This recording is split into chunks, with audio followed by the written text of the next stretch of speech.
President Donald Trump has officially paid more than $5.6 million to writer E. Jean Carroll, bringing one of the most high-profile legal battles involving the U.S. president a step closer to its conclusion. More than 3 years after a New York jury found Trump liable for sexual abuse and defamation, court records now show that the payment has finally been made. According to a court filing submitted on Tuesday, Trump transferred $5,625,005.48 to Carroll on July 9th. The money includes the original damages awarded by the jury, along with accumulated interest. For years, those funds had remained locked in a court-controlled bank account, while Trump challenged the verdict through multiple appeals. But earlier this month, a federal judge ordered the payment to be released after ruling that Trump had exhausted all available appeals. Even the U.S. Supreme Court, which has often ruled in Trump's favor in other legal matters, declined to intervene in the case, effectively clearing the way for Carroll to receive the money. Following the payment, Carroll's attorney, Roberta Kaplan, confirmed the funds had officially been received.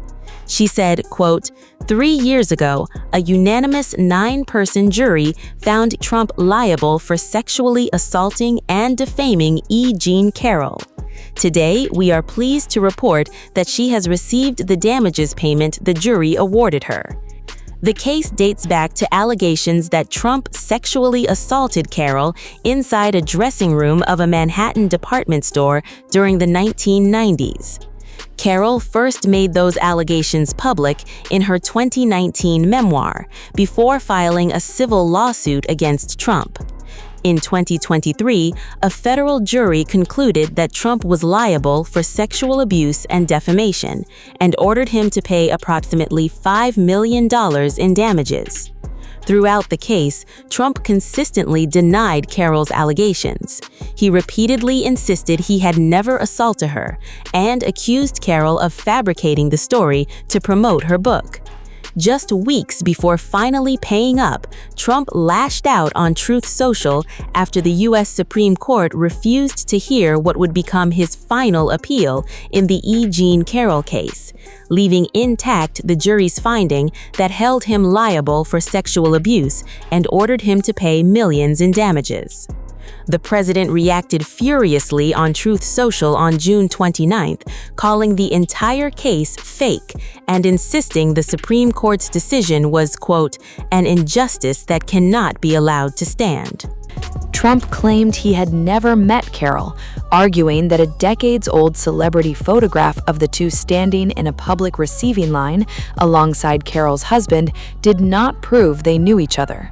He also vowed to continue fighting what he described as the weaponization of the legal system and what he called lawfare.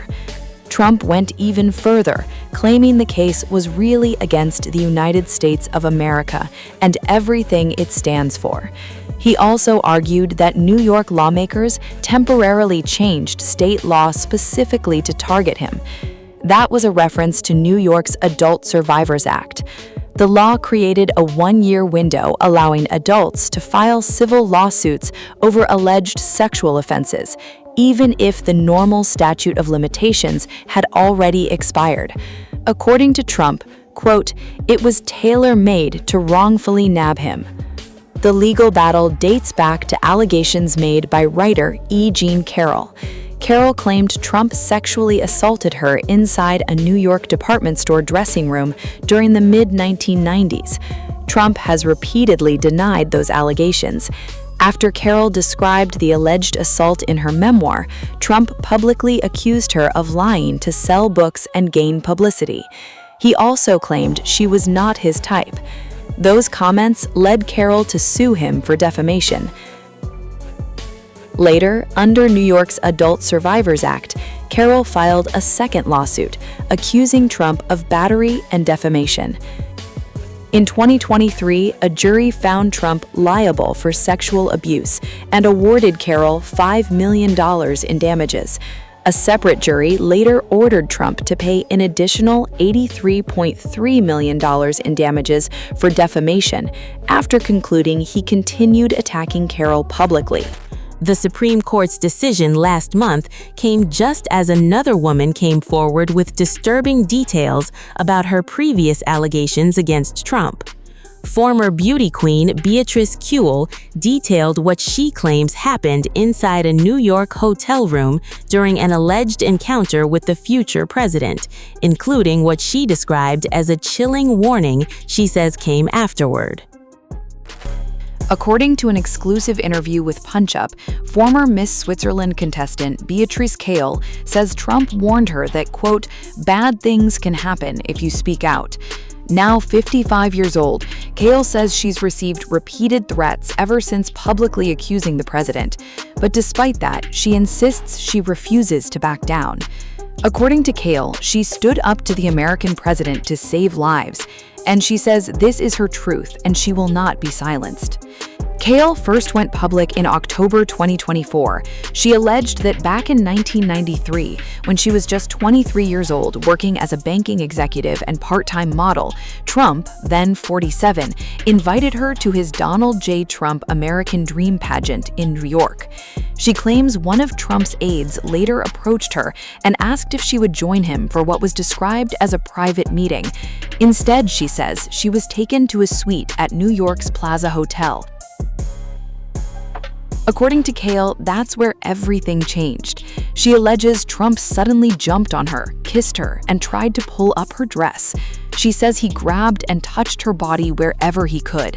Kuehl describes the alleged encounter as violent, quick, and intense. She says she screamed for help, but no one came. And according to her account, the encounter only ended after she managed to calm Trump down and talk him out of continuing. But she says it wasn't over. Kuehl claims Trump then warned her to stay silent. According to her interview, he allegedly told her, quote, "otherwise bad things can happen."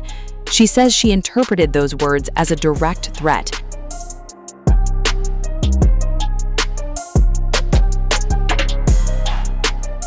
Kuehl also claims Epstein approached her that same day.